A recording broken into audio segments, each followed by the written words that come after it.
Ladies and gentlemen, good day and welcome to the Mahindra Logistics Limited Q3 and 9 months FY2026 earnings conference call. As a reminder, all participant lines will be in the listen-only mode, and there will be an opportunity for you to ask questions after the presentation concludes. Should you need assistance during the conference call, please signal an operator by pressing star then zero on your touchtone phone. Please note that this conference is being recorded. I now hand the conference over to Mr. Mandar Chavan from SGA. Thank you, and over to you, sir. Thank you, Uda. Good afternoon, everyone, and thank you for joining us for Mahindra Logistics Limited Q3 and 9-month earnings conference call. We are pleased to have with us today Mr. Hemant Sikka, our Managing Director and CEO, Ms. Isha Dalal, CFO, along with the members of the senior management team. I hope everyone had a chance to view our financial results and investor presentation, which were recently posted on the company's website and stock exchanges. We will begin the call with the opening remarks from management, followed by an open forum for question and answer. Before we begin, I would like to point out that some of the statements made during today's call may be forward-looking.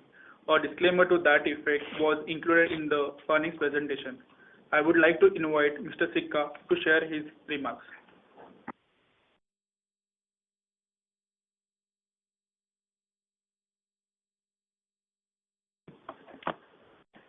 Thank you so much, Mandar. Good afternoon, everybody, and a very happy new year to you. This quarter marks an important inflection point for Mahindra Logistics.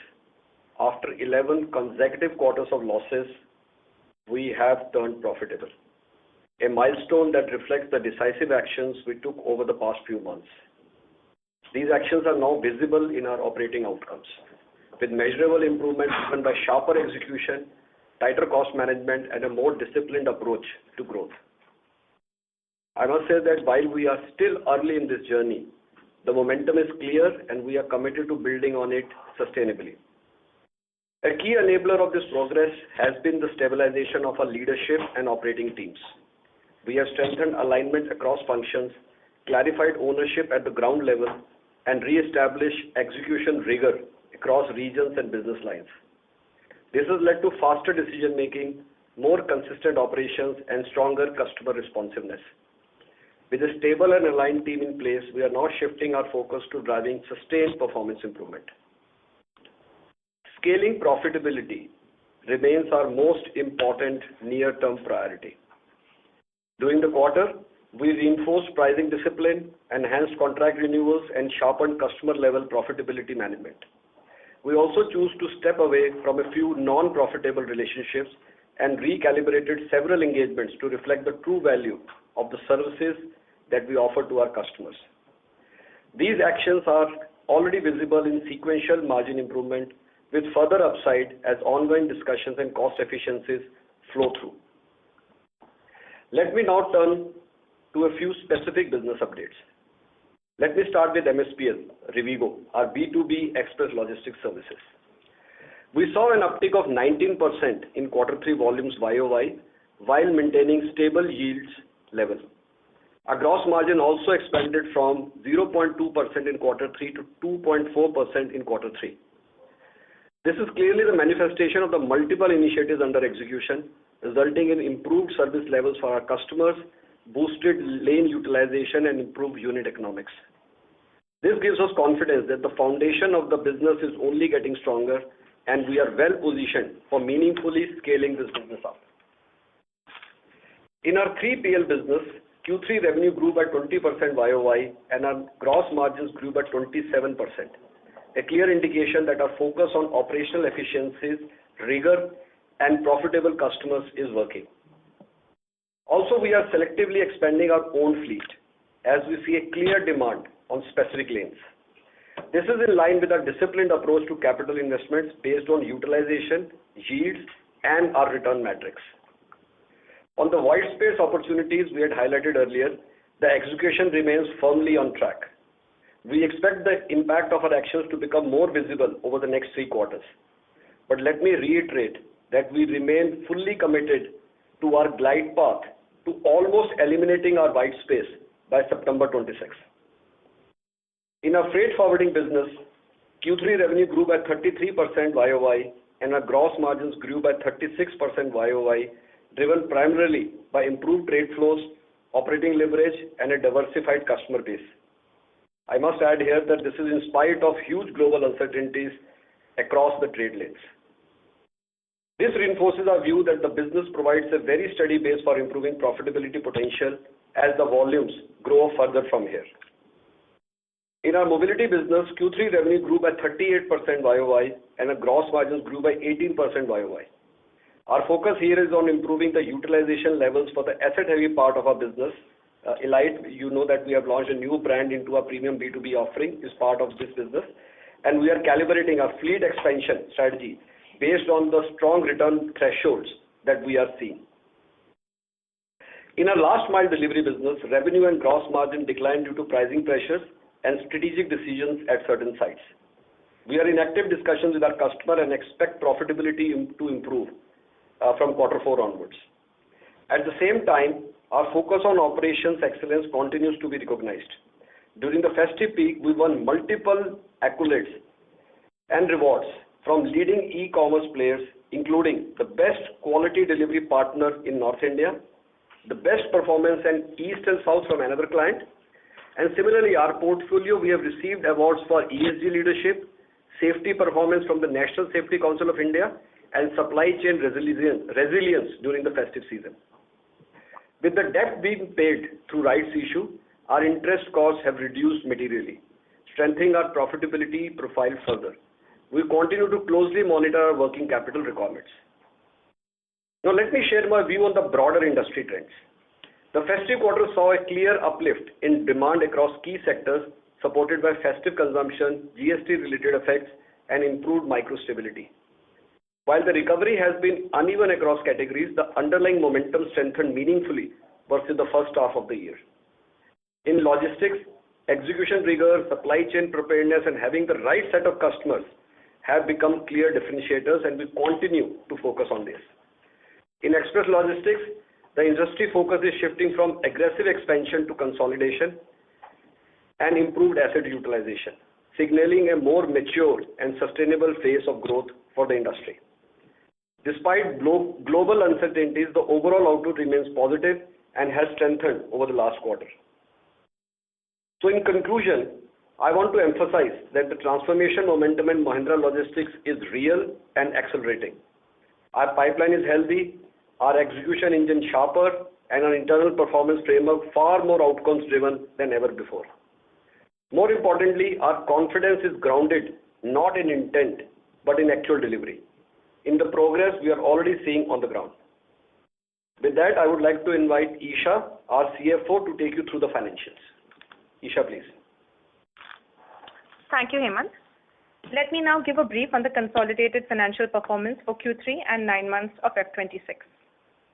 Our revenue for Q3 has increased by 19% on a year-on-year basis to 1,898 crores. This has been driven by strong volume growth, particularly in our auto and farm business, which caters to M&M, and across our express, mobility, and freight businesses. The revenue from our warehousing segment stood at 345 crores in Q3 F26 as compared to 300 crores in Q3 F25, up by approximately 15%. Our revenue mix between supply chain management, which includes our 3PL and network services business, and the mobility business remains in line with historical trends. SCM contributes 94% of our overall revenue, and the mobility business has contributed 6% for Q3 F26. We have seen a significant consolidated gross margin expansion of 76 bps at the consolidated level, with GM now at 10% in Q3 compared to 9.2% in Q3 F25. Scaling profitably remains our most important near-term priority, as Hemant has already called out, and our discipline on pricing, contract selection and renewal, and profitability management is reflecting in this margin improvement across several business segments. The year-on-year margin expansion is driven by enhanced profitability in key 3PL segments and in the turnaround journey of MESPL, which has improved gross margin by 7.2 crores year-on-year.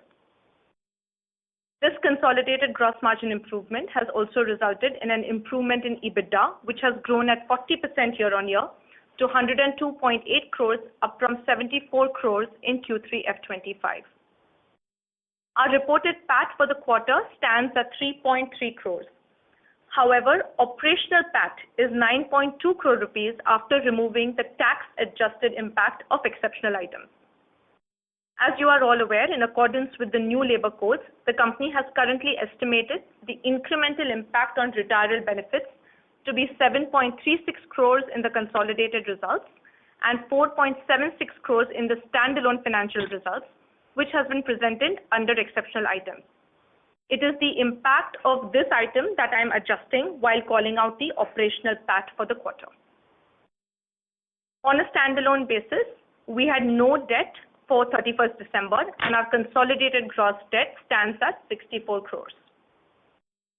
Moving on to segment performance. In the 3PS segment, our revenue for the quarter was 1,502 crores as compared to 1,255 crores in Q3 F25, which is up by 20%. This, as I mentioned earlier, is led by strong growth in the AFS segment, followed by the consumer business.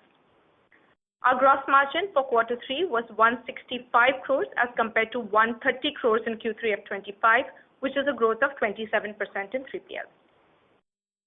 Our freight forwarding business clocked a revenue of 94.8 crores as compared to 71.5 crores in Q3 F25, up by 33%, led largely by volume growth across ocean and air. Our reported PAT in this business was 2.4 crores. Again, the operational PAT adjusted for labor code impact is 2.8 crores as compared to 1.5 crores in Q3 F25. In our express business, which is MESPL, our Q3 F26 revenue was 113.6 crores as compared to 89.1 crores in Q3 F25, up by 27.5%. In this business, we have witnessed a 19% year-on-year growth in delivered volumes, along with steady yields resulting out of multiple actions that we have taken. Volume leverage and scale have resulted in a corresponding increase in unit economics, which you will see reflected in the gross margin improvement that I called out earlier. The reported PAT loss in this entity stands at 15.5 crore rupees. Again, operational PAT loss is 14.5 crore rupees in the third quarter. In our mobility business, this business has had a very good quarter, driven largely by momentum in the B2B part of the business. The revenue for Q3 F26 was 110.7 crores as compared to 78.1 crore rupees in Q3 F25, up by almost 42%. Reported PAT in this business was 1.3 crores and operational PAT was 2 crores versus 0.8 crores in Q3 F25. Our last mile business has a Q3 F26 revenue of 82 crore rupees as compared to 103 crores in Q3 F25. The GM has also declined from 7.3 crores in Q3 F25 to 2.7 crores in Q3 F26. As Hemant mentioned last time as well as earlier, we have taken some strategic calls in this business and exited customers or sites that remain unviable for us. This has led to a decline in revenue and in margins in the near term. This is an operationally complex business, and while the rate pressure continues in the near term, with the sustained efforts on rate renegotiation and operational excellence, we expect business performance to witness steady improvement in this segment. Coming to the revenue breakup for the quarter, auto business contributes 62% of the revenue and the non-auto business contributes 38%. The Mahindra business contributes 58% to our top line and the non-Mahindra business contributes 42%. That brings me to the end of my prepared remarks and I now open the floor for question and answer. Thank you very much. We will now begin the question and answer session. Anyone who wishes to ask a question may press star and one on their touchtone telephone. If you wish to remove yourself from the question queue, you may press star and two. Participants are requested to use handsets while asking a question. Ladies and gentlemen, we will wait for a moment while the question queue assembles.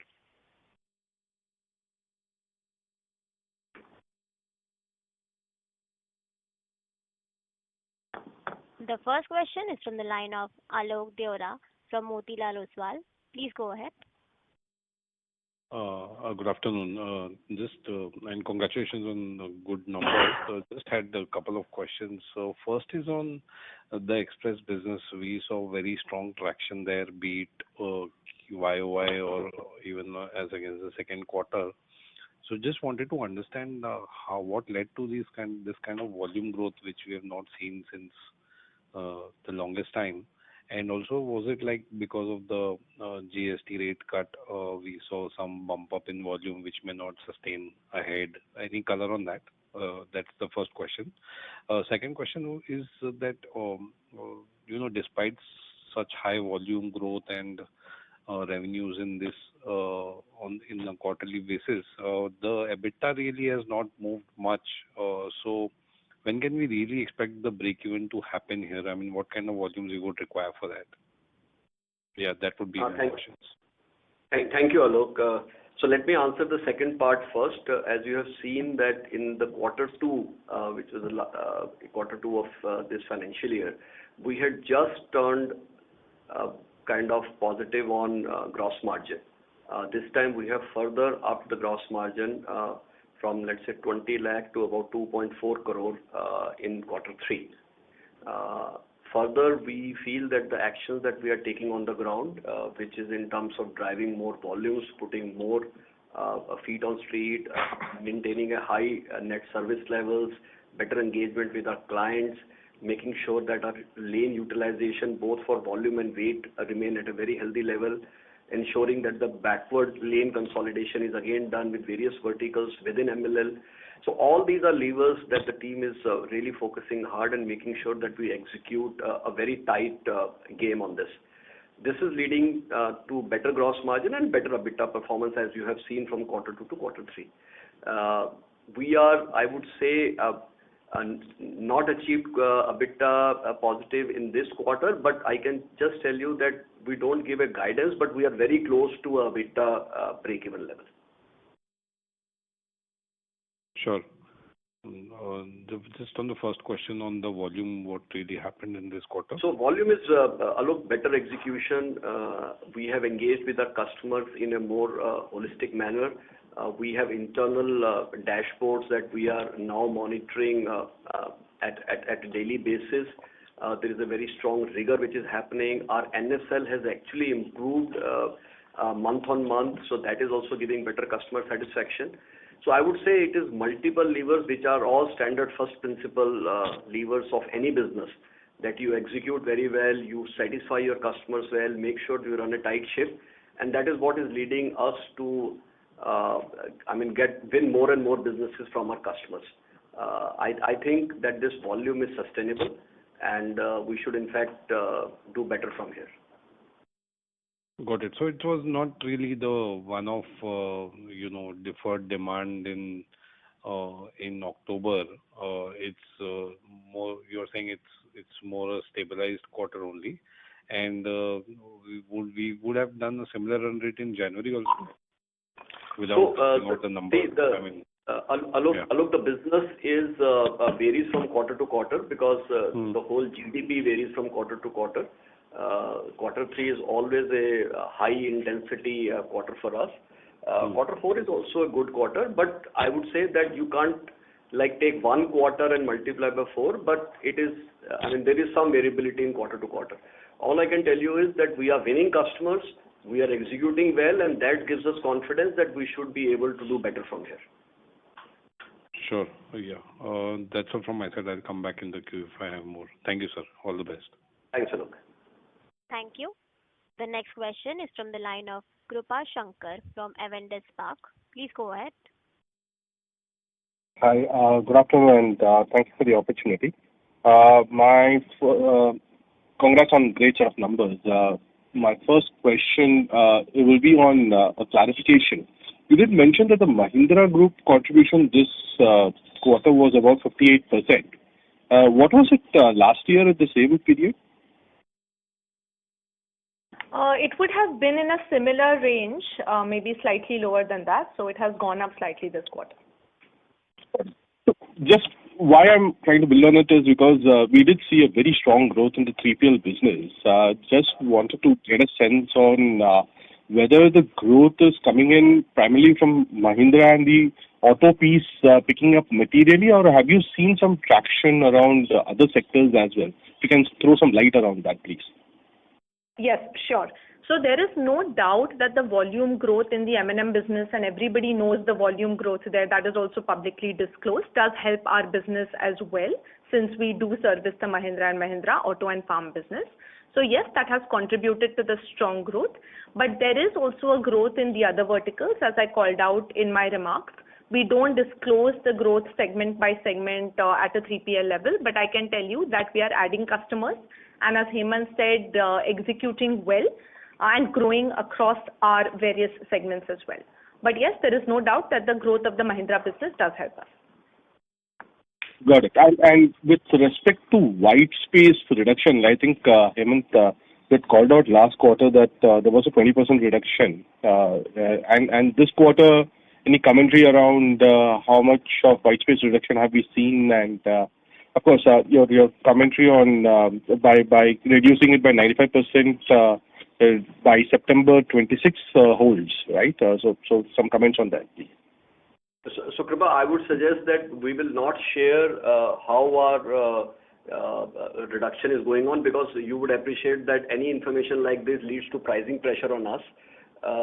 But as I said in my opening remarks, we remain committed to reducing our white space by 95% by September. We are absolutely on track. In fact, we are slightly better on our glide path quarter on quarter on this.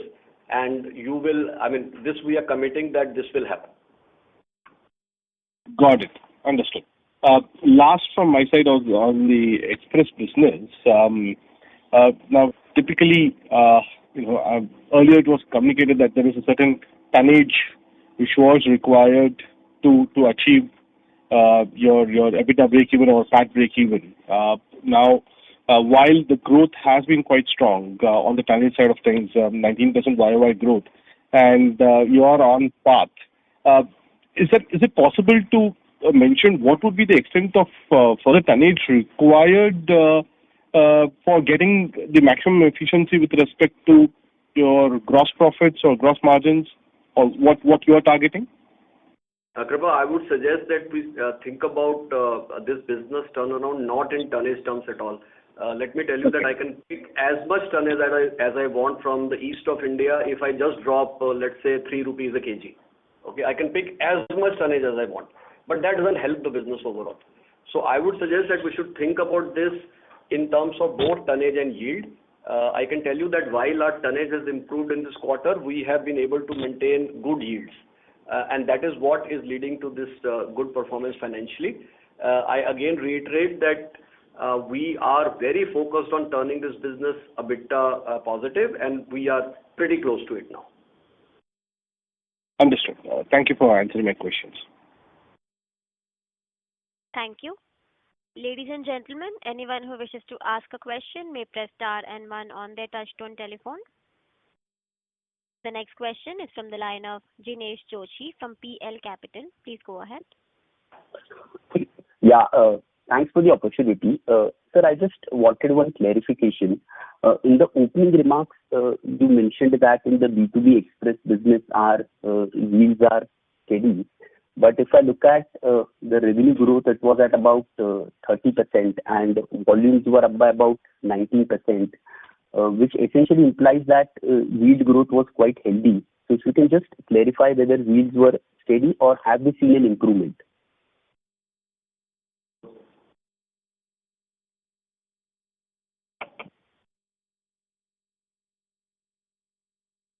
Hello? Yeah. Could you repeat your question? Sorry, we didn't catch that. In the opening remarks, it was mentioned that in the B2B express business, yields were steady, but volumes are up by about 19%, whereas the value growth in the express business is 30%, which essentially implies that yield growth was quite healthy. So just wanted to clarify on that part. Yeah. So, Jinesh, clearly we have been able to grow the volumes on stable yields. We have obviously improved our yields over the quarters, but if you slice it specifically by quarter one, quarter two, quarter three, we may not be able to pinpoint a very big increase, but we would say steady increase. But in the previous quarters, we had improved the yields, and they are also coming into the overall calculation, if that answers your question. Isha, you want to come in? Yeah, I also just want to clarify. Also to clarify on this holding steady yields part, our yield has been increasing versus last year. When we were pointing out stable yields, we were pointing out also stable yields sequentially versus the previous quarter. Quarter two to right, so that's not the right comparison. Did we answer, Jinesh? Yes, sir. That answered my question. Sir, my second question is that if you can clarify, does the group have any express business piece that is routed through Rivigo? And is it possible to share what proportion of that business is routed in-house versus that is being outsourced currently? Is it possible to share? So, Jinesh, we do serve M&M and the group for express business. Of course, we do serve, but it is a small part of our overall business, I can say that. Possible to share any quantum in percentage terms? Right now, it's almost very, very small. Got that. One last question from my side. Sir, it has been quite some time since we have announced our JV with Sino, but I think there has been no traction on that side. So can you update about the latest progress over there? Yeah, we just let me talk about Sino. So Sino is one of the most reputed logistics company from Japan, and they have some very core multi-decadal relationships from some of the big Japanese names that we all know. We are very happy with this joint venture, and we believe that this joint venture can really do very well in India. The team is now in place. We have a managing director which is nominated by Sino. We have a CFO from our side there, and we are gradually scaling up this business. Right now, we don't see any material revenue in this business because with Japanese clients, it takes a little longer life cycle to crack the deals. But I can share with you that we are in active discussions with some very large Japanese companies in India. And with the kind of relationship which Sino brings in, the kind of execution rigor which Mahindra Logistics bring in, I think we should be able to show some wins in the next year. Got it, sir. Thank you so much and all the best. Thank you. Thank you. The next question is from the line of Achal Lohade from Nuvama Wealth. Please go ahead. Yeah, congratulations, first of all, on great turnaround. Just a couple of questions first. If you could, give us some sense in terms of pricing scenario in 3PL, in Express, One of the comments, Isha, I think you made was the yields are still under pressure. So just wanted to understand because some of the peers have taken price hikes or price increases. Just wanted to understand. And also, Isha, you had mentioned in one of your remarks that we have let go certain business. If it's possible to know any volume impact of that in that segment. Yeah, so let me answer the second part first. So all that volume impact is already subsumed in the results that we have shown you. So all the gross numbers that you see is in spite of us giving us certain businesses away. So it kind of like covers that up. In terms of pricing, I would say overall, since the economy is doing very well and we have some very good customers and we are very happy that our customers continue to do very well, we are not seeing any pricing pressure in terms of any downward pressure. However, we are doing price corrections where we feel that our services are not appropriately priced. We are willing to give some businesses away and also renegotiate with our customers. However, in last mile, we continue to see pricing pressures. As you know, this is the last chain, the guy who brings the packet to your house. This is the toughest part of the business, and it's very difficult to kind of make meaningful profit in this. But we still continue to work very hard on this. I think our overall profitability on this part of the business has also improved, and you will continue to see more improvements in quarter 4 and quarter 1 in the coming quarters. So except for last mile, I don't want to call out any other thing. I think our pricing is relatively very good. And wherever it is not good, we are engaging very, very positively with all our customers and having those negotiations and discussions. Sorry, just to extend to that question, sir, in terms of this price correction, like are we broadly through, or we are not even halfway mark in terms of price corrections across our customer base? I would say that we are halfway through, but there is still about half work yet to be done. Understood. And any sense you could provide with respect to margins? How do we see this on consolidated level? Do we see meaningful improvements soon, or it will take probably 6 to 8 quarters to really see a meaningful improvement at the EBITDA margin performance? If you could give any comment. Yeah, I will request Isha to come in. Yeah. So Achal, we don't really provide guidance on margins, but I will just reiterate what Hemant said earlier, that with all the actions that we are taking on cost interventions at our end, appropriate selection of customers, rate renegotiation, and all our other actions on operating and financial discipline, we expect margin to keep expanding in the near to medium term. That's the only guidance I will give. Got it. Thank you. Those were my questions. I wish you all the best. Thank you. Thank you, Ajay. Thank you. Ladies and gentlemen, anyone who wishes to ask a question may press star and one on their touchtone telephone. The next question is from the line of Vikram Suryavanshi from Phillip Capital. Please go ahead. Yeah, good afternoon, sir. I think some of the questions already answered. But if you can give outlook on non-Mahindra 3PL business, which are the industries or sectors looking promising, and any further scope to increase value-added services in non-Mahindra 3PL businesses? Other than Mahindra, for non-Mahindra, I would say that all our verticals are doing very well. We continue to clock very good numbers on our e-commerce business. We are similarly doing pretty well on our manufacturing and consumer verticals. I think our deal pipeline is looking strong. Some of the conversions were expected to happen in quarter 3. We've got a little delayed because these are very long-term commitments. So we completely appreciate that our clients take a little longer to make the final decision. But we are in active discussions with many of our large clients in e-commerce, manufacturing, consumer, mobility, to kind of close these deals as fast as possible. I can just say that we work with the best logos in the country, and we have some very strong relationships with even with non-Mahindra clients that we have.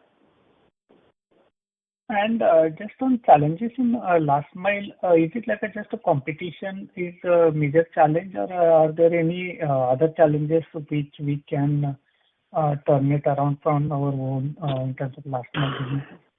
Vikram, I would suggest that actually competition is not a challenge at all in this. The unit economics is the challenge. How do you serve your customers well and still make money? I think that is the challenge. The business is so much that our customers are repeatedly calling us and saying, please take more business. But we are being very, very choosy and politely refusing to our customers on sites which are not viable. So competition is not an issue here at all. It is the unit economics, whether this business model has to mature. I think this is a business which, Vikram, you would realize that it's a zero entry business. Anybody can do last mile packet delivery to your house. So it's a zero entry business. Anybody can become a supplier. So that's why the pricing continues to remain under pressure. Till the time client sees a lot of difficulties with these people, they will not be coming to a well-established player like ours. So when we come in, we solve all their problems, but we have to still compete on pricing. And that's what we are trying to tell our customers that, if you want to work with Mahindra Logistics, then obviously our pricing will not be at the same threshold as some other guy is working for you. So that is the kind of discussion we are continuing to have with our customers. Some of our customers have accepted our plea. Some of the customers will accept it maybe after a few quarters. Understood, yes. Thank you very much. Thank you. The next question is from the line of Vineet from Toro Wealth. Please go ahead.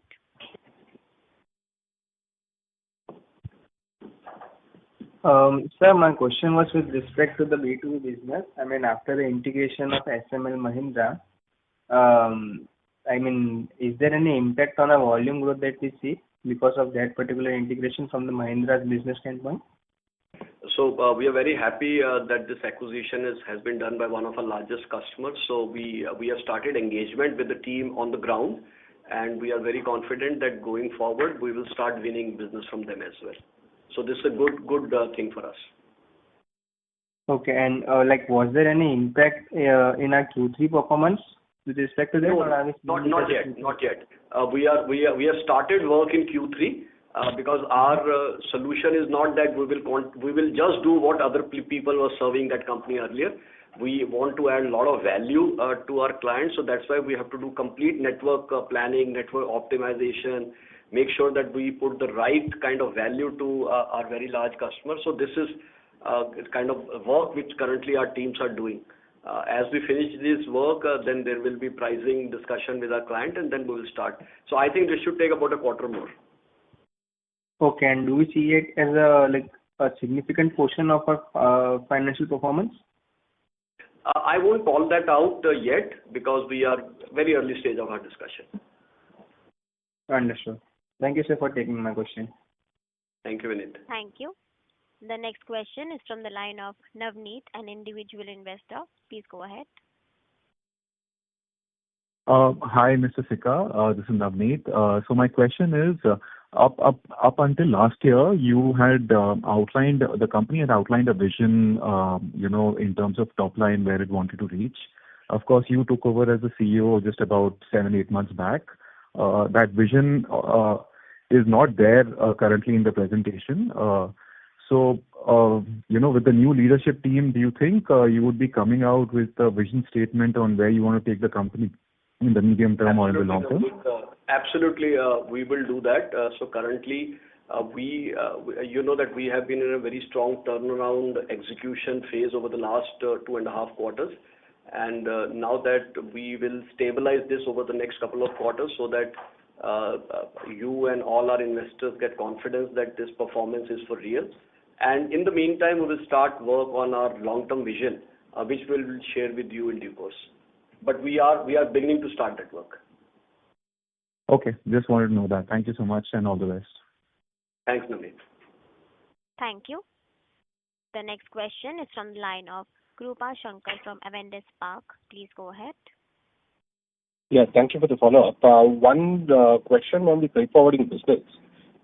Just wanted to get a sense, while growth has been quite strong this time around, any one-offs you want to call, or are you seeing any improvement in freight forwarding ops on a whole, because EXIM volume growth has not been as great as one would have anticipated. So something to call out over there? There are no one-offs in this business, Krupa. This is growth, the organic growth of the business that is coming out of volume growth of some of our key customers. So no one-offs that I would like to call out. Got it. That was the only question from my side. Thanks. Thank you, Krupa. Thank you. Ladies and gentlemen, anyone who wishes to ask a question may press star and 1 on their touchtone telephone.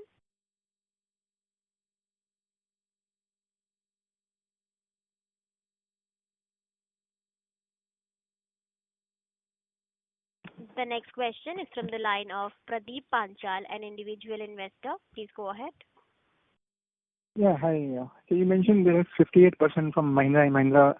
So it's 42%. Can you give some sector-wise split, like if it is still has a major auto, right, like from other companies, then are we like a second proxy to auto sector performance?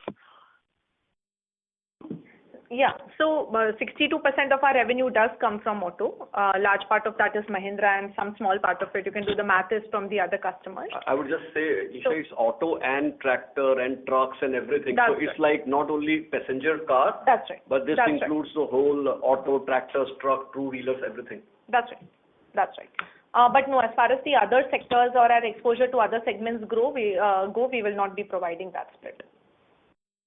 Okay. Yeah, so it's 62% auto and 38% non-auto. And again, auto includes all kinds of vehicles, yeah.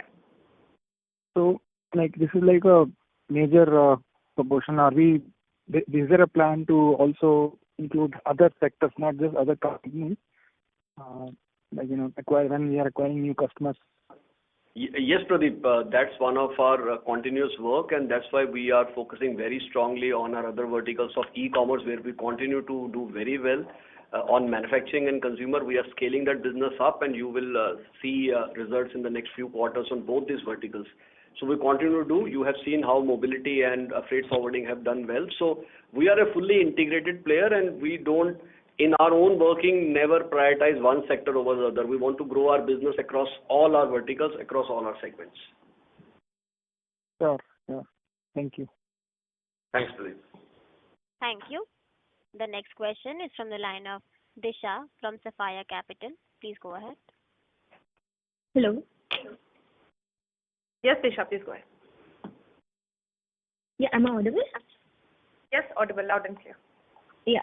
So you had mentioned in your commentary that we have to let go some of the business because the margins were too low. So if you could just share what's the minimum margin threshold we keep below which will not be taking like orders? Kripa, that is internal to us, and that is a threshold that we'd not like to, Disha, sorry, that's not an information we'd like to share publicly. But I can just tell you that every customer contract, every negotiation, and every repricing goes through a very rigorous evaluation at our end. We decide if it makes sense economically and strategically and make that decision. Also, to add to what Isha said, Disha, leaving a customer is never a happy decision for us. And we really try our best to engage with the customers and have multiple rounds of discussions with them before we take that decision. It's never an easy decision, and it's never a quick decision. So we are very mindful that we exist here to serve our customers. Okay, fine. Fair enough. And my second question was, so currently our auto and non-auto breakup is around 62% versus 38%. And I understand that we are building out these manufacturing, consumer and e-commerce segments, so it'll take a bit of time. But say 1-2 years down the line, how do we see this mix changing? We used to have a target internally, Disha, just to share that we should have so much of M&M, so much of non-M&M, so much of auto. But then we realized that we are not able to control this at all because it depends on how well our customers are doing. We are very happy that both the large businesses of Mahindra, which is auto and tractor, is doing so well. So even though all other customers are doing well, but since Mahindra and auto are hitting above the belt, obviously their percentage ratio in our business goes up. So we continue to serve our customer to the best of our ability. Then it's for customers how they grow, and then we grow with them. Okay, all right. Okay, that's it from my side. Thank you. Thanks. Thank you. Thank you. Ladies and gentlemen, we will take that as the last question for today. I now hand the conference over to Mr. Hemant Sikka, Managing Director and CEO, for closing comments. Over to you, sir. Thank you. So friends, as we look ahead, our priorities remain clear and unwavering, and that is to drive profitable growth, improve customer satisfaction, and continuously enhance the quality of our revenue base. Demand trends across our core sectors remain encouraging, and with a sharper execution framework and a disciplined capital approach, we believe we are well positioned to build on the momentum established in this quarter. Thank you so much for joining us today. We hope we have been able to address your questions and provide a clear view of our strategy and progress. If you have any further questions or need any additional information, please feel free to reach out to our team or to our investor relations advisors at SGA. Thank you all so much. Thank you. On behalf of Mahindra Logistics Limited, that concludes this conference. Thank you for joining us, and you may now disconnect your lines. Thank you.